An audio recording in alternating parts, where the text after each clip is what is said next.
Hello student, स्वागत है आपका इस वीडियो लेक्चर पर। और कल हमने वैदिक गणित के लिए जो महत्वपूर्ण प्रश्न थे उनको हल किया था, और आज हम करने वाले हैं वास्तविक संख्या जो चैप्टर नंबर 2 है उसके महत्वपूर्ण प्रश्नों को हम हल करने वाले हैं। ठीक है, देखिए क्वेश्चन नंबर 3 और क्वेश्चन नंबर 12 आपके बोर्ड एग्जाम में आता है। क्वेश्चन नंबर 3 आता है और क्वेश्चन नंबर 12 आता है। क्वेश्चन नंबर 3 है जो 1 नंबर का आता है, और क्वेश्चन नंबर 12 है वो 2 नंबर का आता है। तो टोटल कुल अंक कितने हो गए? 3 नंबर। यानी कि ये प्रश्नावली आपके 3 नंबर की है। ठीक है, तो सवालों को करने से पहले इस वीडियो को लाइक कर दीजिए, अपने दोस्तों के साथ शेयर कर दीजिए, और जिसने अभी तक इस चैनल को सब्सक्राइब नहीं किया है वो इस चैनल को सब्सक्राइब जरूर कर दीजिए। ठीक है, अब शुरू करते हैं। हमारा पहला सवाल है कि 81 और 237 का HCF ज्ञात करना है यूक्लिड विभाजन विधि द्वारा। तो यूक्लिड विभाजन को समझते हैं पहले। यूक्लिड विभाजन विधि क्या होती है? ए बराबर बी क्यू प्लस आर, ये आपका इसका फॉर्मूला होता है। ठीक है, जहां बी का मान ए का मान बी से क्या होना चाहिए? बड़ा होना चाहिए। ठीक है, और एक चीज और होनी चाहिए, 0 के बराबर आर हो सकता है, 0 के बराबर आर हो सकता है, और आर से बड़ा होता है 0। ठीक है, और इससे बी बड़ा होता है। ये दो बातें आपको इसमें ध्यान रखनी है। ठीक है, तीसरी बात आपको ध्यान में रखना है, Q क्या होता है? जहां Q क्या है? भागफल है। Q क्या है? भागफल है, और R क्या है? शेषफल है। ठीक है, अब देखिए, अब हम A और B के मान के देखते हैं। ये A का मान हो गया, ये B का मान हो गया। क्यों ये A का मान क्यों लिया हमने? क्योंकि जो बड़ा है वो A होगा, जो छोटा है वो B होगा। तो अब इसका हल करते हैं। हल क्या हो जाएगा? A बराबर बी क्यू प्लस आर। तो A की जगह लिख देंगे 237 और B की जगह लिख देंगे 81। अब देखो Q का मान क्या है? भागफल। Q मतलब क्या है? भागफल। तो यानी कि 81 को इसमें भाग देना है। 237 में भाग दिया हमने 81 का, कितनी बार जाएगा? 2 बार जाएगा। कितना बचेगा? 7 में से 2 गया 5, और 13 में से 6 गया 7। तो से ये हो गया आपका शेषफल। ठीक है, और ये हो गया आपका भागफल। ठीक है, अब देखो Q की जगह भागफल लिखना है तो इनटू क्या लिख देंगे? 2, और प्लस में R का मान क्या है हमारा? 75 है। तो ये 75 हमने यहां लिख दिया। ठीक है, अब देखो आगे, अब इस चीज को आगे बढ़ते हैं। अब देखिए आगे क्या करना है आपको। इस 237 का मामला खत्म हो गया। अब देखो ये B का मान क्या है? 81 है। वापस B को यहां लिखना है 81। ठीक है, अब देखिए 81 बराबर यहां लिख देंगे 75, यहां लिख देंगे 75 गुणा, तो 81 में भाग देना है 75 का, कितनी बार जाएगा? 1 बार जाएगा, और कितना बचेगा? 6 बचेगा। तो एक बार Q का मान क्या हो गया? 1 लिख दिया, प्लस R का मान कितना आया? 6 लिख दो। ठीक है, अब ठीक है, अब 81 का मामला भी खत्म हो गया। अब लिखेंगे 75 बराबर 6 गुना, कितनी बार जाएगा? भाग दे देते हैं 75 6 1 कम, और कितना बच गया? 6 दूनी 12, शेषफल आ गया 3, और भागफल कितना आ गया? 12। तो 12 और प्लस में क्या लिख देंगे? 3 लिख देंगे। ये हमारा मामला 75 का भी खत्म हो गया। अब देखिए आगे बात करते हैं। अब आती है बात 6 की। 6 बराबर 3 गुणा, क्या लिखेंगे भाई? 3 गुणा के साथ में 2 लिखेंगे, 3 दूनी 6, और प्लस में R का मान कितना हो जाएगा? 0 हो जाएगा। भाग देके देख लेते हैं। 3 यानी भाग पूरा पूरा जा रहा है। इसका मतलब जब आपका R 0 आ जाता है, जब आपका R 0 आ जाता है, यानी कि R 0 आ जाता है, तो जो B हमें प्राप्त होता है वही क्या होता है? HCF होता है। समझ रहे बात को? जो लास्ट स्थिति में हमें जो B प्राप्त होता है वही हमारा क्या होता है? HCF होता है। तो HCF क्या हो जाएगा? हमारा 3 हो जाएगा। ये हमारा क्या है? आंसर। ठीक है, आप इसका स्क्रीनशॉट ले सकते हो। अब हमारा क्वेश्चन नंबर 2 है, अभाज्य गुणनखंड विधि द्वारा 96 और 404 का HCF ज्ञात करना है। पहले हमें HCF ज्ञात करना है और फिर इनका LCM ज्ञात करना है। ठीक है, अब देखिए हम इसका हल करते हैं।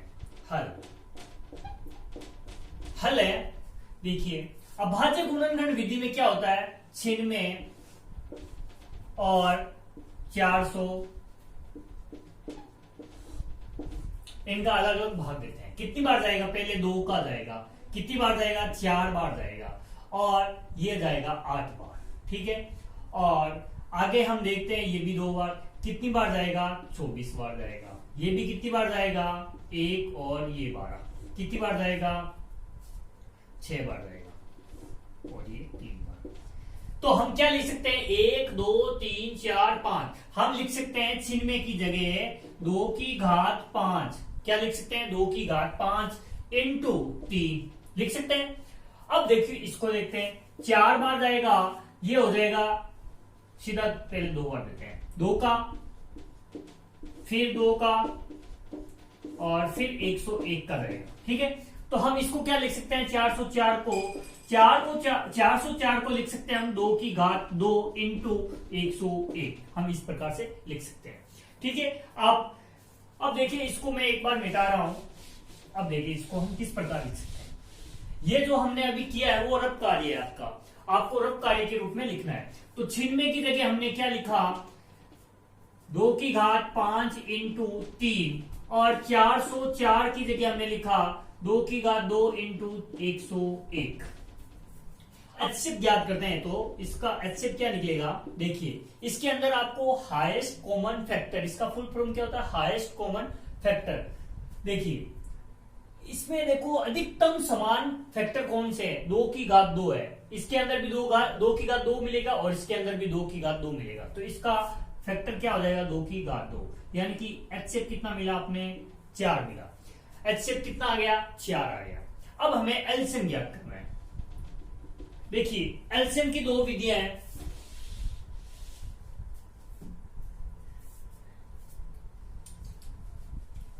पहली विधि देखियो, पहली विधि के लिए आपको क्या करना पड़ेगा, एचसीएफ गुणा एलसीएम, एचसीएफ गुणा एलसीएम कर सकते हैं, और बराबर में ए इंटू बी।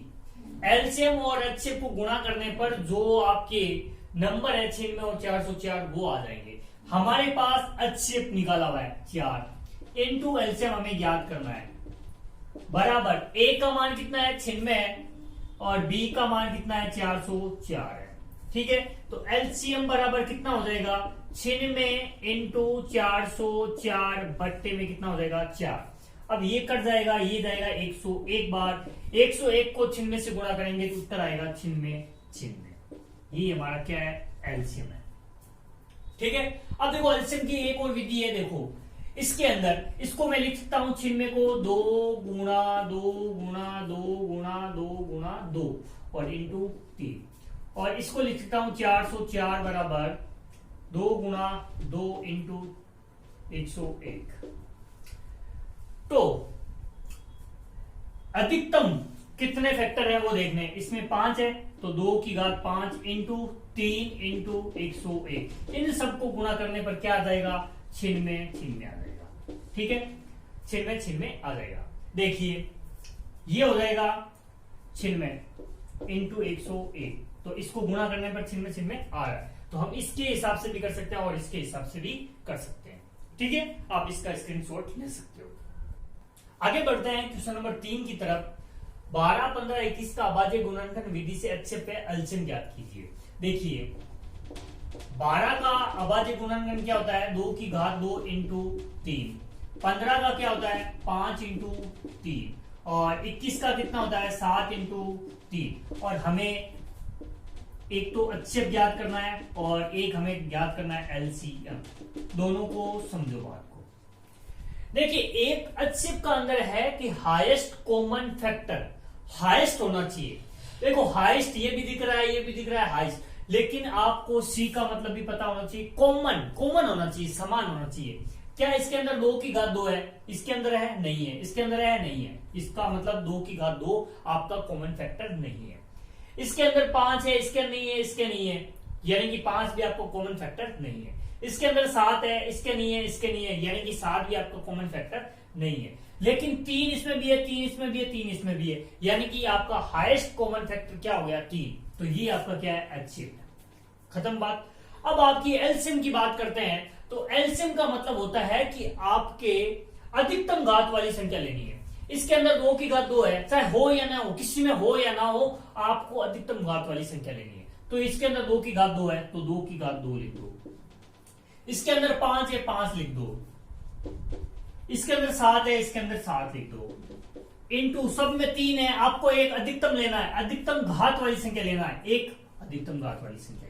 ये हो जाएगा 4 इंटू 5 इंटू 7 इंटू 3, ये हो जाएगा 5 20, ये हो जाएगा 7 या 21। तो इसका क्या हो जाएगा, 21 दूनी 42, यानी कि 42 0 420, इसका क्या हो जाएगा, एलसीएम हो जाएगा। यही हमारा क्या है, उत्तर है। तो आप इसका स्क्रीनशॉट ले सकते हो। नेक्स्ट क्वेश्चन है 144 के अभाज्य गुणनखंडों की घातों का योगफल बताइए। तो ये आपके पिछले साल आया हुआ है, इसको समझने की जरूरत है आपको। 144 का आपको करना है अभाज्य गुणनखंड। क्या होता है, देखिए इसको मैं लिख सकता हूं 12 इंटू 12 लिख सकता हूं, इसको लिख सकता हूं 2 की घात इंटू 3, और इसको भी लिख सकता हूं 2 की घात इंटू 3। तो क्या हो जाएगा, 2 की घात 4 इंटू 3 की घात 2। आपका इसका क्या हो जाएगा, अभाज्य गुणनखंड। 2 की घात 4 इंटू 3 की घात 2, आपका 144 का क्या आ गया, अभाज्य गुणनखंड आ गया। हमें पूछ रहा है घातों का योगफल बताइए। तो घातों का योगफल कितना है, 4 प्लस 2 यानी कि 6। घातों का योगफल कितना हो गया, 6। ये हमारा क्या है, उत्तर है। ठीक है, आगे नेक्स्ट क्वेश्चन है कि संख्या 441 बट्टे 2 की घात 5 इंटू 5 की घात 7 इंटू 7 की घात 2 शांत है या अशांत बताइए। तो देखिए हल करते हैं इसको, पहले पता करते हैं ये शांत है या अशांत। तो शांत के लिए क्या होना चाहिए, हर का मान 2 की घात n और इंटू 5 की घात m होना चाहिए। इसके रूप में यदि होता है तो वो शांत होता है। ठीक है, अब देखते हैं, इसको लिख सकते हैं 7 की घात 2 इंटू 3 की घात 2। ठीक है, और इसको लिख सकता हूं 5 की घात 2 की घात 5 इंटू 5 की घात 7 इंटू 7 की घात 2। 7 की घात 2 से 7 की घात 2 कट जाएगा और बचेगा आपके 3 की घात 2 बटे 2 की घात 5 इंटू 5 की घात 7 बच जाएगा, जहां पे आपको 2 की घात n और इंटू 5 की घात m मिल रहा है। इसका मतलब ये क्या है, आपका शांत है। ये संख्या क्या है, शांत है। ठीक है, नेक्स्ट क्वेश्चन है हमारा क्वेश्चन नंबर 6। √5 एक अपरिमेय संख्या है, इसको सिद्ध कीजिए। देखिए √5 की जगह आपको कुछ भी मिल जाएगा, √2 मिल जाएगा, √3 मिल जाएगा। जिसका हम वर्गमूल ज्ञात नहीं कर पाएंगे वो संख्या, उसको अपरिमेय संख्या सिद्ध करना है, तो हम किस प्रकार करेंगे, तो देखते हैं। तो सबसे पहले हम लिखेंगे हल। देखिए सबसे पहली बात, आपको जो अपरिमेय संख्या है इसको सिद्ध करने के लिए क्या करेंगे, परिमेय मानेंगे। तो क्या मानेंगे, माना √5 एक परिमेय संख्या है। ठीक है, तो √5 बराबर a बटे b के रूप में लिखा जा सकता है। इसका कारण आपको पता होना चाहिए कि √5 को a बटे b, √5 बराबर a बटे b के रूप में लिखा जा सकता है। क्यों, क्योंकि हमने परिमेय संख्या मान लिया इसको। तो परिमेय संख्या क्या होती है, a बटे b, या फिर बोल सकते हैं p बटे q के रूप में, जहां a और b अभाज्य संख्या है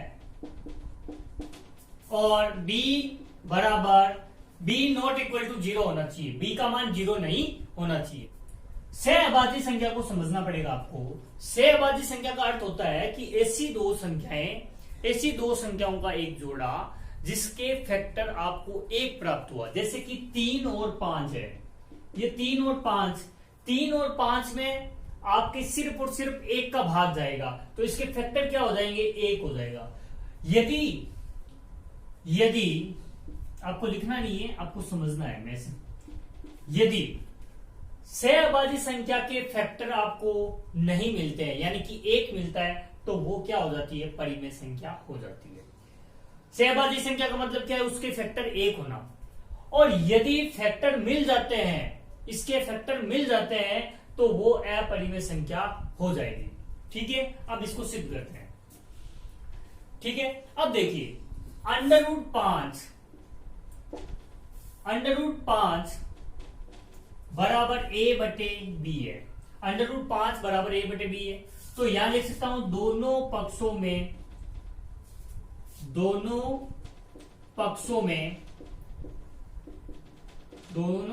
का वर्ग करने पर क्या हो जाएगा, √5 का वर्ग करेंगे तो 5 प्राप्त होगा, ये होगा a² बराबर b²।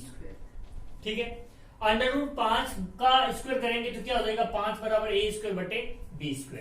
तो इसको मैं लिख सकता हूं 5 b² बराबर a², और इसको लिखा जा सकता है b² बराबर a² बटे 5। तो इससे क्या निष्कर्ष प्राप्त हुआ, इसको मैं समीकरण 1 दे देता हूं। समीकरण 1 से a² में a² 5 से विभाजित है, तो a भी 5 से विभाजित होगा। देखिए a² 5 से विभाजित है, देखिए 25 है, वो 5 से विभाजित है, तो 5 भी क्या होगा, 5 से विभाजित होगा या नहीं होगा, यही बात इसमें कह रहा है। ठीक है, अब देखिए समीकरण 1 से हमें पता चल गया कि a² है जो 5 से क्या है, विभाजित है, और a भी क्या होगा, 5 से विभाजित होगा। तो हम इस प्रकार से हम लिख सकते हैं इसको,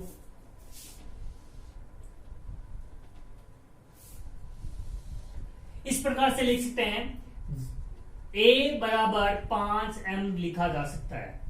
a के लिए लिखा जा सकता है,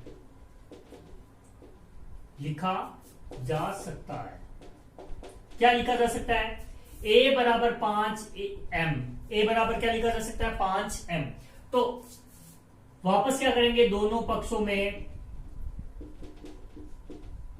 वर्ग करने पर, ठीक है, वर्ग करने पर, तो इसमें क्या हो जाएगा, a² बराबर 5 का स्क्वायर, और ये हो जाएगा m का स्क्वायर, तो a² बराबर कितना हो जाएगा, 25m²। ठीक है, इसको मैं दे देता हूं समीकरण 2। ठीक है, अब देखिए समीकरण 2 को समीकरण 1 में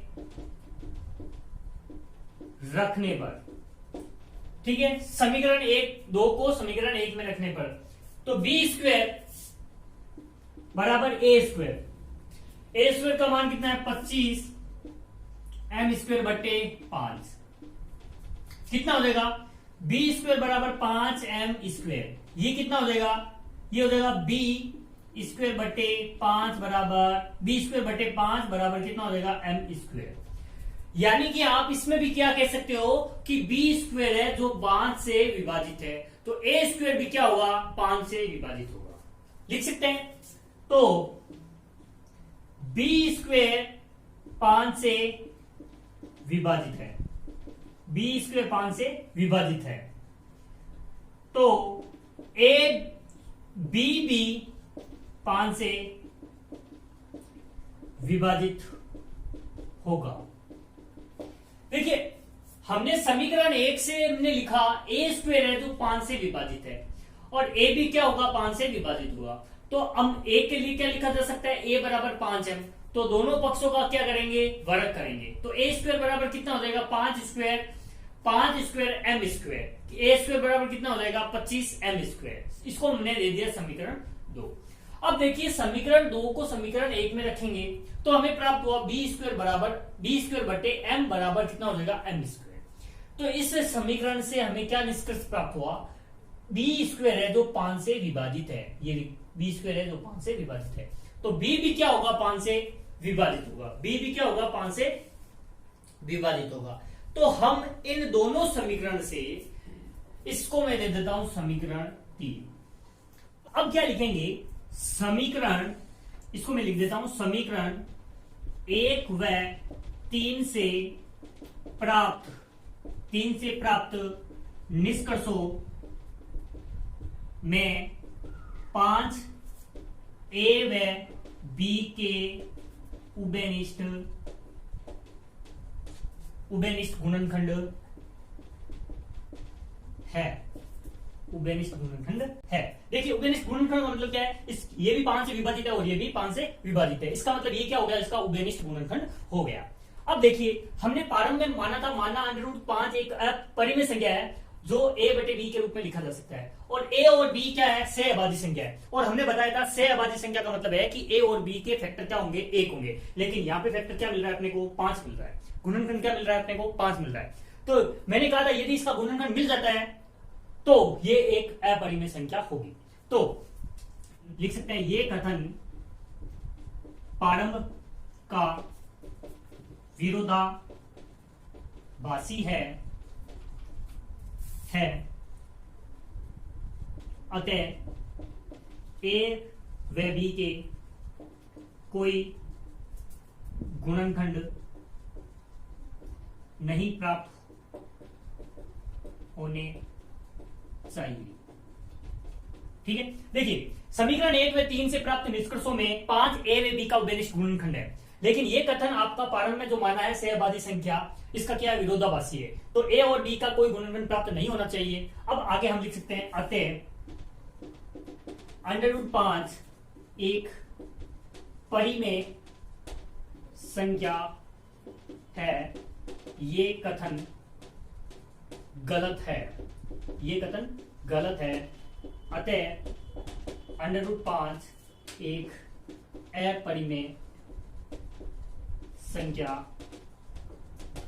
है। ठीक है, देखिए आपको नेक्स्ट क्वेश्चन है हमारा क्वेश्चन नंबर 7। सिद्ध कीजिए 4 + √2 एक अपरिमेय संख्या है। तो जो पिछला सवाल किया था उसी के जैसा है ये। पहले क्या मानना पड़ेगा, माना 4 + √2 एक परिमेय संख्या है। ठीक है, माना 4 + √2 एक परिमेय संख्या है, तो 4 + √2 बराबर a बटे b के रूप में लिखा जा सकता है, जहां a और b सहअभाज्य संख्या है और b बराबर क्या नहीं होना चाहिए, 0 नहीं होना चाहिए। ठीक है, अब क्या करेंगे, 4 + √2 बराबर लिख देंगे a बटे b, और √2 बराबर क्या हो जाएगा, a बटे b, और साथ में क्या हो जाएगा, -4। इस 4 को मैं उधर दे दूंगा तो इसमें जाएगा माइनस में। तो जहां a b और 4 पूर्णांक है, तो पूर्णांकों को जोड़ने घटाने पर समवर्त होते हैं। समवर्त का मतलब होता है पूर्णांकों को जोड़ते हैं या घटाते हैं तो हमें पूर्णांक ही प्राप्त होते हैं। तो ये इस प्रकार का क्या होता है, समवर्त होता है। यानी कि 3 - 4 यानी कि -1 कर रहे हैं, तो हमें 3 और 4 को घटाने पर क्या मिल रहा है, पूर्णांक मिल रहा है। तो ये क्या हो गया, 3 और 4 क्या है, समवर्त है। ठीक है, अब देखिए तो a बटे b -4 परिमेय संख्या होगी। यदि समवर्त है तो वो क्या होगी, परिमेय संख्या होगी। अतः √2b परिमेय संख्या होगी। ठीक है, यदि a बटे b -4 परिमेय संख्या है तो √2b क्या होगी, परिमेय संख्या होगी। लेकिन हम जानते हैं कि √2 अपरिमेय संख्या है। इसलिए 4 + √2 भी एक अपरिमेय संख्या होगी। इति सिद्धम, यह हमने सिद्ध कर दिया। ठीक, दोस्तों वीडियो अच्छा लगा तो इस वीडियो को लाइक जरूर करें, साथ ही अपने दोस्तों के साथ शेयर जरूर करें, और जिसने अभी तक इस चैनल को सब्सक्राइब नहीं किया है वो इस चैनल को सब्सक्राइब करके हमें मोटिवेट जरूर करें। धन्यवाद दोस्तों, आज के लिए बस इतना ही।